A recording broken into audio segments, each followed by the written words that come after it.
Right,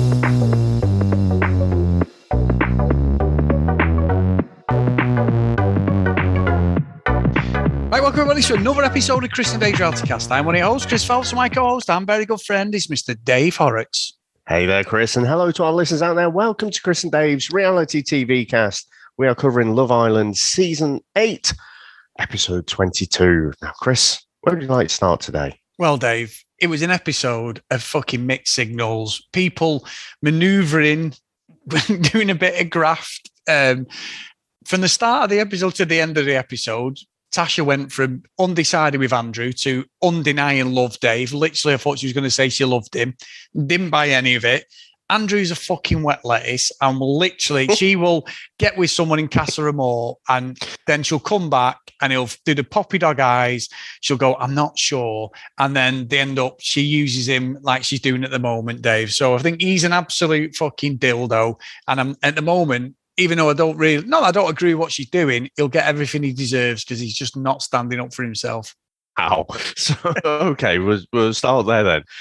I don't know. I think, as I said yesterday, I think with Tasha, it's just a bit of a lack of maturity. And part of that comes with where she is in life. You know, we shouldn't expect that these young people have got their shit together completely, you know, and so I don't see it that she's like super flaky and like is just settling for Andrew. I do think she genuinely has those feelings for him. But the outcome will probably be the same. I can't see she's going to resist someone if someone like really hot makes a play for her in Casa Amor. I can't see her really backing down and say, no, I'm going to stick with Andrew. But Chris, that's why we love Casa Amor, isn't it? If everyone did that, it'd be a bit rubbish. So, yeah, and I don't think right. We want characters on reality TV, but I don't see what Andrew's done wrong. Really, he's he has stood back. You know, when he has been a bit upset, you know, he's not kind of gone at her Jax style. And I'm going to come to Jax later. Oh, yeah. And he's just he's tried to give her a bit of space, but he really does have genuine feelings for her. So I don't know. I think it's a bit harsh to call him a wet lettuce, even though, yeah, it's probably not wrong. I'm coming in hot, Dave. I'm coming in hot today. I like Andrew. I'm warming to him. I don't dislike him. I just think that everything he does, he contradicts himself over and over, doesn't he? You know, like the episode yesterday, I'm going to give her space. 2 minutes later, you okay? Do you want to chat? Like, fucking git. No, that could have been editing. There could have been like a whole afternoon, you know, it could have been a couple of hours between that. It was just the way they edited together, wasn't it? Yeah, to be fair, you're probably right. But Dave, I'm taking it in the context of the show that it was within 5 minutes and he went over. True. So you're right, probably. And I think as well, Dave, like obviously in this episode, Dammy obviously can read minds. Now that felt like God. He's becoming a little bit of a shit stirrer, Dammy, if I'm being honest, Dave. Yeah, I mean, it's not as blatant as like when Ekin-Su does it and gets out the old shit stirring spoon. But yeah, I mean, that conversation was only going to lead to drama in some way, wasn't it? Yeah. And it's like, I don't know. It just seemed a bit of nonsense to me. But I find this is the bit I find fascinating about the show, because when he's in that conversation and we're seeing exactly what's said, you know, assuming they're not chopping bits out that add some more context. And you can't argue with what Gemma's said there. Like, is Luca the perfect person on the planet for her? Well, probably not. It's probably someone who's better suited. So, you know, she's known him for a couple of weeks now. Or is it this fourth week in it? So, you know, she's known him for 3 weeks. They weren't coupled up initially. So they've probably been together for, you know, a week or 2 weeks. So why would she be completely closed off? So it's like, yeah, you're probably not wrong. You know, and she's been a little bit on the fence. Ekin-Su almost leaps up like a meerkat, you know, and Brilliant. goes across to the nearest person who she can sit down with and have a conversation. I have got some tea and I need to tell you. You know? But the way she frames it, you know, just makes it sound that bit worse, which is what all great shit stirrers do, you know, and put that spin on it. And then it spreads like wildfire throughout the villa. I thought it was fantastic. And of course, you've got, you know, Luca, we all knew would not take it very well. You know, he'd be mortally wounded by this idea that she's not completely closed off to anyone who walks in now. And it could have only made it better if Luca had have had his like little glasses necklace thing that he has on, you know, when he's saying that, just to top off that moment for me. But no, I really enjoyed it. I think that whole drama was pretty good. And I've got to admit, Chris did enjoy Gemma putting Ekin-Su in her place. I did actually, and I think you're right. I think it was a perfect example of Chinese whispers, Dave, how you only hear the bits you want to hear. Ekin-Su knows what she's doing. Ekin-Su knew, I mean, Gemma said to her, you knew exactly what you were doing. And Ekin-Su did the classic deflection tactic, so she didn't look like an absolute bell end. Just chill out. Don't know what's wrong. Well, as soon as you say that to anybody, that is like a red rag to a bull. Red rag to a bull, isn't it? Exactly. And Gemma was really good. I mean, I think the one thing I'd say, Dave, I hope it does implode their relationship because I don't like Luca. I think he's a proper toxic little fucker. And he was, even when she was saying to him, just give me 2 minutes. Oh, she won't speak to me. It's like, he's always on that back foot. And this whole discussion that came off the back of this thing with Ekin-Su, because that was a great thing. I mean, online, everybody loves Ekin-Su because she's just the ultimate shit stirrer, Love Island contestant. In 3 or 4 months, we'll still be talking about how ridiculous she is. She's almost at the Olivia levels of maths. Olivia was a dick, obviously, but on maths, but she's very unforgettable. And I think the problem is with Luca is the way he was phrasing stuff to her. And he's like, I'm all in, you're not. But what does that mean? Does that mean that you're a fucking stalker? Because even when they were laying in bed at the end of the episode, he still got her in a fucking headlock when they're in bed. He's just so clingy, and his dialogue to her is, if I was Gemma's family, Michael Owen and his missus, I'd be really like worried about her because this guy is a cock, Dave. And I know a couple of people have said, "Oh, I don't see it. I think he speaks his mind." And I sort of understand that, but the way this has gone, it's every day there is a little bit of dialogue where she has to reassure him because he's all in and she's not. And you know what that says to me, Dave? He'll be the one who cheats on her in Casa Amor. Classic Love Island. There you go. Reality radar, Dave. Luca's head will be turned. There's a next prediction. Oh, God. We're going to come back to that in a bit. But yeah, I think there's so many red flags. I just think the way he is, it's not just that he's all in. You can be all in and not have these like toxic, snipey little comments and stuff. And, you know, when she's doing a Inspector Poirot thing and trying to find out what's going on, and she's speaking to everyone else, it's like, well, why isn't she speaking to me? You know, it's so needy. Yes. So it just, I just think it's not healthy to be that way. And I tell you what, Chris, what made me feel a bit uncomfortable at the end of this episode, it just felt like the theme of the episode, the way the editors and producers have cut everything together, felt like the theme of the episode was the boys blackmailing the girls to, you know, close themselves off to anyone else.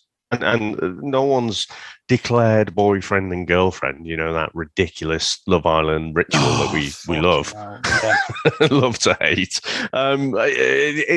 It's like, you know, you had it from Luca, you know, like you say, he's put the ball in Gemma's court, right? Well, I'm all in. So he's expecting, you know, some kind of reciprocation there. You owe me something because I'm all in. And you got the same thing from Jax with Paige. I thought he was acting like a right tool. And even when he calls himself out for acting in a ridiculous way, he apologizes. But even the apology doesn't sound like an apology. Yeah. Yeah, I agree. I agree with that, Dave. And I think the way this is going, you saw about the boyfriend and girlfriend thing, and you're right, is I think Luca's going to do a play before Casa Amor, or when he thinks Casa Amor's coming. I think he's going to do the whole hunt the fucking slipper bollocks. You know, Gemma's there on one side of the villa and Dammy's there, and he's like, go and speak to the man in the white socks. Go and speak to the guy who's got the hat on. Go and speak to the guy who's by the pool. And they go hunt the fucking slipper. And Luca's there and he's fucking tighty whities with his fucking, his handcuffs ready to make sure that she doesn't go anywhere. And he's like, will you be my girlfriend? And everyone's like, oh, that's amazing. And it's going to do my fucking Sweden, Dave, because I hate that as much as anything. It's ridiculous. It's fucking nonsense. I know it's Love Island, but it's bullshit. And I think Andrew might do it, but might not get the response he wants. But Luke is the one who's going to go all in the next couple of days, I think, or the next week. Oh, by week 5, he'll be proposing marriage. Yeah. We might have our first marriage proposal. But yeah, I can't tell if it's his genuine personality, or I can't shake that feeling that because he knows who her dad is, he can sort of feel that career after the villa as well, and so he's kind of threatened by it. Whereas Jax's reaction did seem more kind of, some underlying red flags there. Oh, Dave, let's talk about that. Jax pushed Paige away, and he'd said, "You go and think it," and we had Paige really upset. Like, why does he doing that? I'm not interested in Jay. They end up getting together. We know Jay's a snaky fucker, and I love the fact that he got his comeuppance at the end of the episode, Dave. That was brilliant. He's not in your face like Ekin-Su or anything like that, and Ekin-Su hasn't, other than when she got with Jay. We've seen her do flip flop and all that, but Jay's just very deceptive. He sneakily has little chats, doesn't he, and does it as if he's like everyone's friend. But we can clearly see it. Everyone online can see it. But Jax had this like come to Jesus moment with Paige at the end of the last episode. Bears his soul. He was like, Paige has just not come near me since we had this chat. She's chatting to Jay. She's saying she's still open. We said this thing was a bit strange considering what we'd seen from her and that. But maybe, obviously, I think quite a lot of it's to do with Jax, Dave, as well. Go and speak to him, no problem. And then it's worked against him.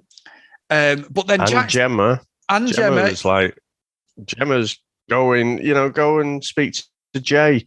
Not sure she's got all finished business with Jax. No, or she knows what he's like, Dave, maybe outside the villa. And I think as well, it all works. I think, I keep getting her name wrong, don't I? What's her fucking name? Antigone, Jesus Christ. I'm sorry, everyone. Antigone, she gave him some great advice, because when he had his little strop and was like, I'm fuming and all that, and he was doing that like whole help me, everyone. She gave him loads of advice and went, don't sit on it. This is going to fester, become something it doesn't need to be. She showed her maturity there, and she said, go and speak to her now and nip it in the bud one way or the other, because it's going to do you already. I thought the way she spoke, Dave, was actually like, for once, a proper adult was in the villa. It's the first time, and I give her a lot of credit for that, even though she's not with anyone. I have to respect that. Well, Ekin-Su was like that when she first came in as well, wasn't she? She was advising Luca, and Luca was like, I'm not taking this advice. Don't need to be spoken to like she's my dad or mum and dad or something, until she went full on into the drama. So yeah, I thought Antigone's words there were brilliant. And like I say, Jax did go off to apologise, but he was sort of still having a go. He was just much more subtle. It was kind of under the surface. So yeah, let's see where they go, because like I say, I didn't like that whole theme of the episode that the boys had basically put the girls in a corner to close them off. You saw Tasha having the conversation with Charlie, who, by God, is dull. He's a fucking boring fucker, Dave. Jesus Christ. Like, what they were saying, he even called it out himself. They were saying, what's your party trick or whatever. I'm boring. Oh, damn, he said it, didn't he? I mean, it was brilliant, yeah. All right. So, no, that was good. And, the other game I was playing tonight, Chris, was Spot Danica. Yeah, we saw her for 10 seconds, didn't we? I want to find a man who comes in and blah, blah, blah. See you later, Danica. See you later. She's not going to last a week, is she? No, she's not. And I've got to say, Dave, though, Davide's getting a lot of love online, and I'm still sticking to it because it's still there, because these conversations are there. Joe, and we've got a message from Joe, haven't we, Dave, that we need to play, which we'll play in a minute, because she is laid into me. So we'll play it. I've got a great email from Tom as well, which we'll read out. But I think with Danica,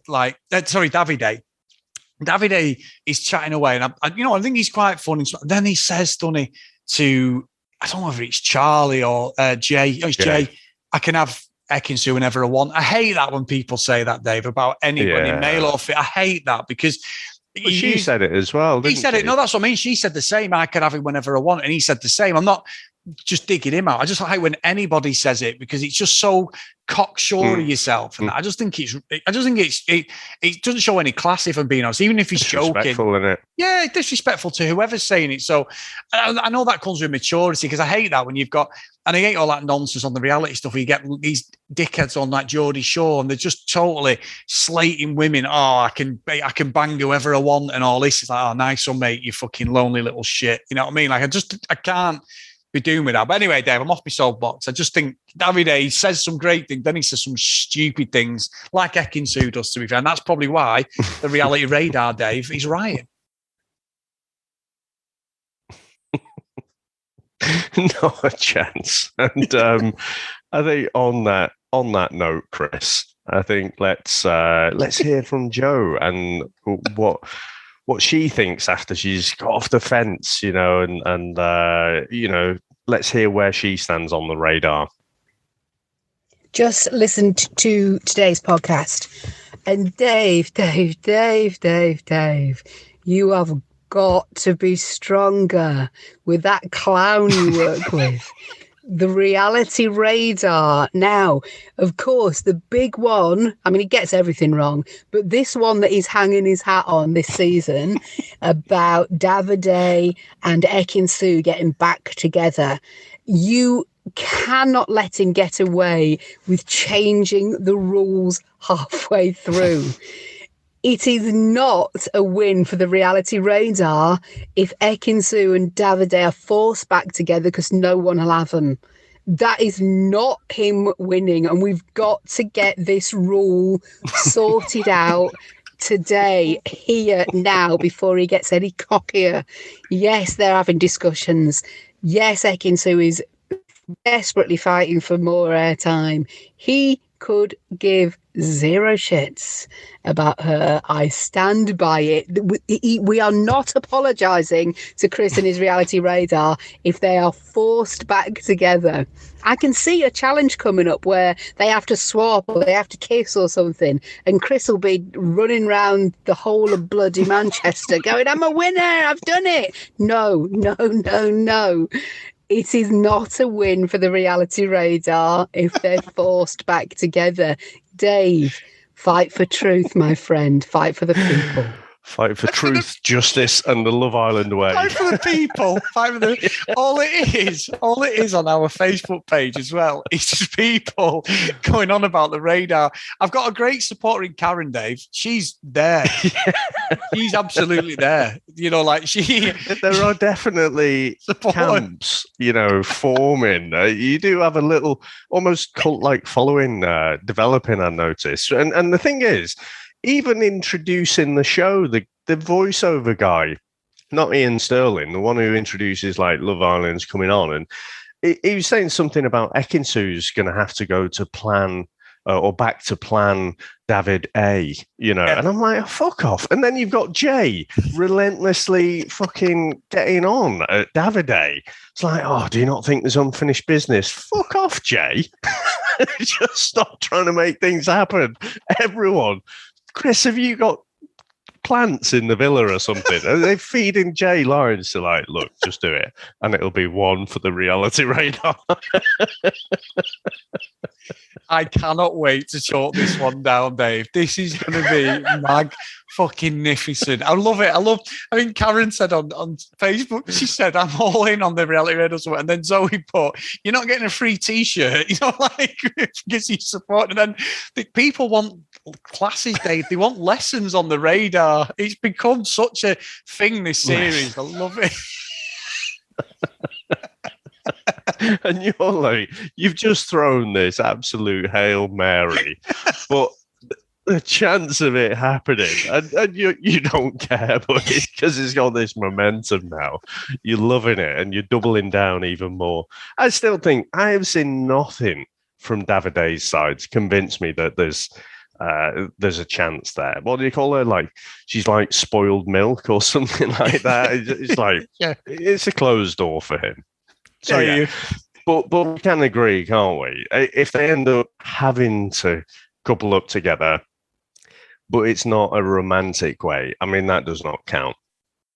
Dave, you keep fucking convincing yourself, and our good friend Joe Russell, she can keep convincing herself all she wants, Dave, but it's happening. The Luca thing I've just predicted, that's going to happen as well. But Dave, we say that.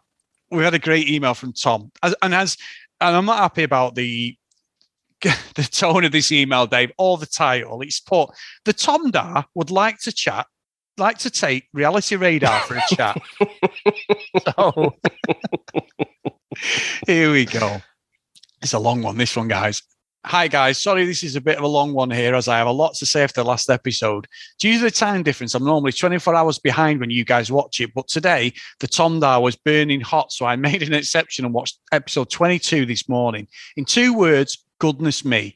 The majority of the episode was full of players making their moves and lining up their pieces before Casa Amor. Some playing 3D chess, others playing checkers. Very true. The whole thing with Dammy reading Gemma's mind was really about what's going to happen when it's Casa Amor o'clock. Jay shot his low before Casa Amor and missed due to Jax finally making himself vulnerable to Paige.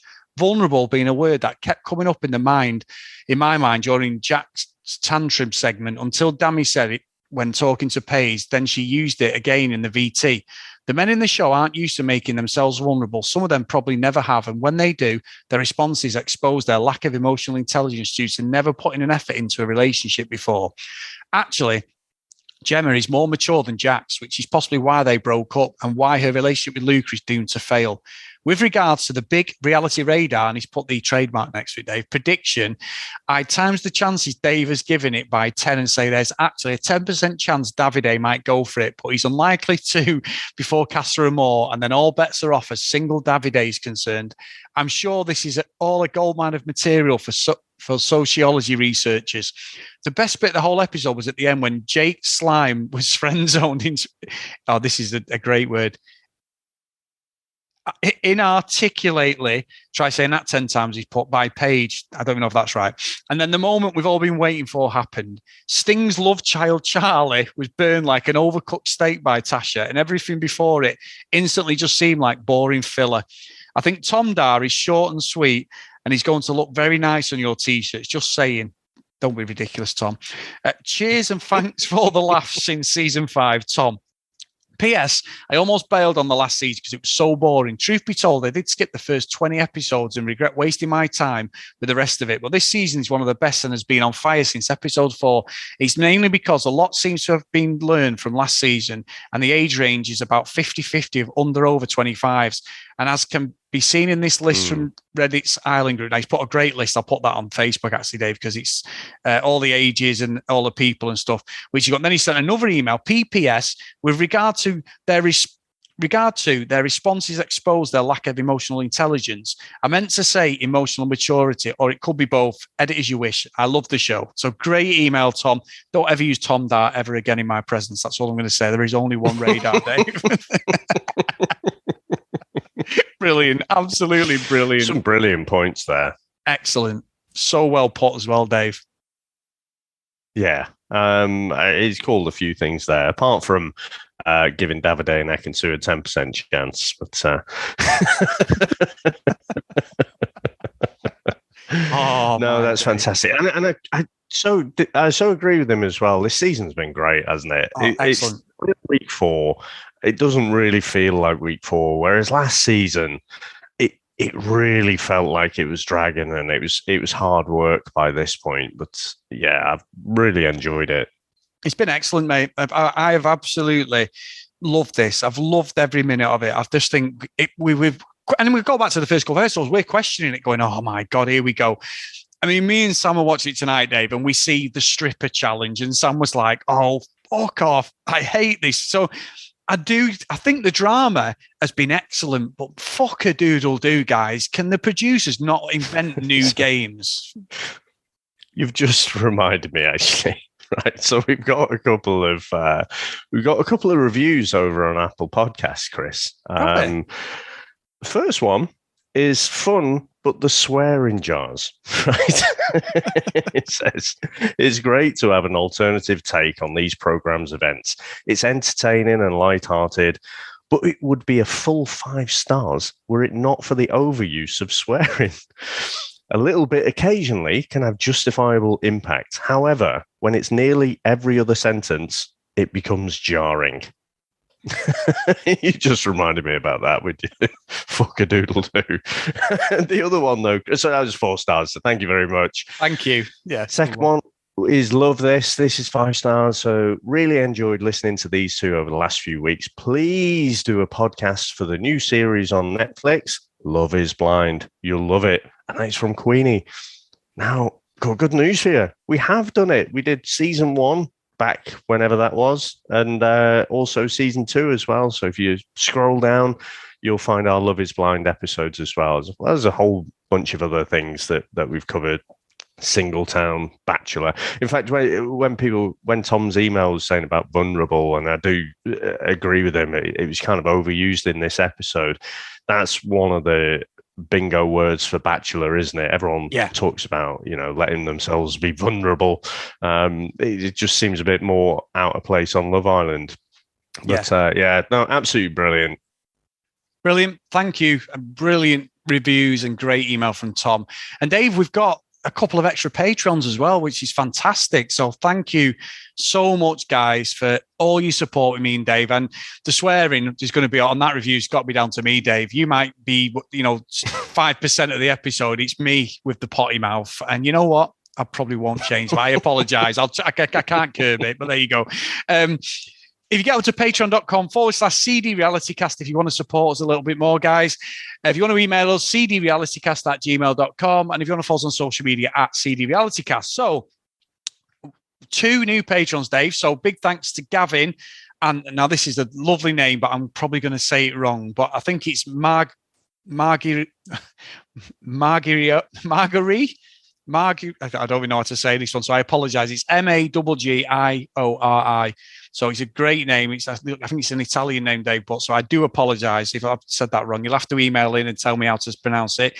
Kristen, Zoe, Tom, Gillian, Michelle, Keith, Helen, Brianna, Noreen, Amy, Joanna, Helen, Libby, Katie, Dee Dee, Hannah, Priscilla, Susan, Hennessy, Haley, Lauren, Lucky Lugrin, and Kent Gustafson. So thank you so much, guys. Your support has been amazing. And what great fun we've had with everyone. I've been called out left, right, and centre. Get over to Chris and Dave's Reality TV Cast on Facebook. We've had a load of new members again over the last couple of days. Get over there. You just need approval. We'll approve you. Get straight in and get involved in all the chat. Call me out. Whatever you think. If you want to support the Reality Radar, I'm making notes of all my supporters that are in the Chris Phelps Reality Radar cult. No problem at all. You are not going unnoticed. And also, if you are a Patreon, guys, get over to Patreon. The link to Discord's on there. We watch it every night when the show's on live, and there's a load of chat going on between all you guys. If you've not got over there, please go over to Discord and check on Patreon because the link's there, guys. Thank you so much. It's amazing. I know I'll probably overuse the word humble, but it's just how I feel when you read that list out, and just really appreciate everyone supporting and listening in and laughing and poking fun at the pair of us. So much fun when we go through this Love Island series. Brilliant, mate. Absolutely love it. So thank you, mate, and I'll see you tomorrow. Bye now.